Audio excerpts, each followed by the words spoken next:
Okay, round 2 for making kolache. Next steps. I did not know last time that I had dough in my hair, so I apologize for that. Okay, so I chilled this dough for about, if you remember last time I said I was gonna ignore the instructions to refrigerate the dough overnight, and instead, it's me again.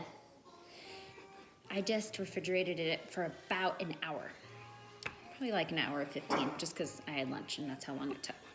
But it's still cold, so the reason why they want the dough cold is because once this gets too warm, once it gets overworked and you've rolled it really thin and then you start working with it, you'll see what I mean in a minute when I start cutting it and then filling it with jam and pinching it. By the time you get done, the dough gets warm and it becomes more the consistency of warm butter and warm cream cheese.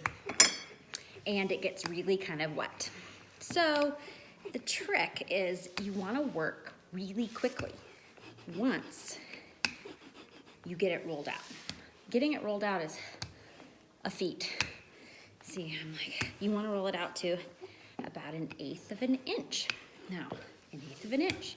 What the hell is that, right? That's what I said. I went and got a tape measure, because I don't have a ruler handy. I went and got a tape measure to tell me exactly how much 1/8 of an inch is because my recipe freaked me out, and because I've never made kolache before, so I didn't know what to expect. It freaked me out by saying, now if you roll them too thick, they will be too doughy and won't bake. And if you do them too thin, they will burn. And you know, it's kind of like, well, duh. But also, I just wanted to be very, very sure that I had the 1/8 quite right. And I will tell you right now that about 1/8 of an inch is like that. Like that. Kind of. Around there. If you do it around there, you'll be fine. Okay. Here's the other bummer part with kolache. Do you see the shape of this dough? It's ridiculous. You want to cut squares, but it doesn't roll out into squares. It's got all these edges. So basically that goes into the dough scrap pile for you to make sense of the next round. And right now, we only work with the dough that can be made into a pretty square. So I go ahead and cut as best I can a square.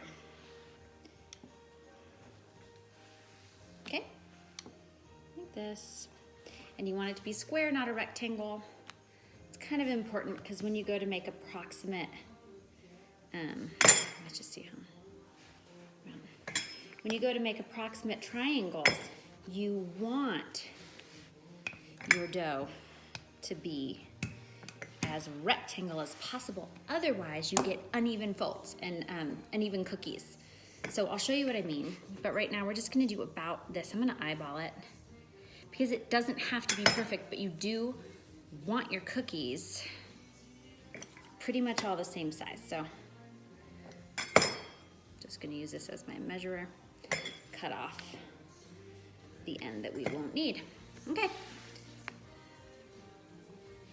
This Christmas.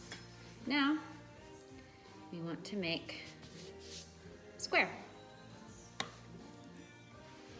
So that whole thing makes about 9 cookies, which is just sad because it takes a long time. Now, I move the squares around after because, like I said, the dough starts to get sticky at the bottom, especially in the middle. So I make sure that there's powdered sugar. Oh yeah, I'm rolling out in powdered sugar, not flour. Another thing. These cookies don't have sugar in the dough recipe. So you roll them out in powdered sugar to add a little sweetness. And they taste better. So I'm gonna start a new video and show you how to fill these. But like I just said, I pick them up and move them around to make sure that there's powdered sugar under them so they don't stick. That's why I did that.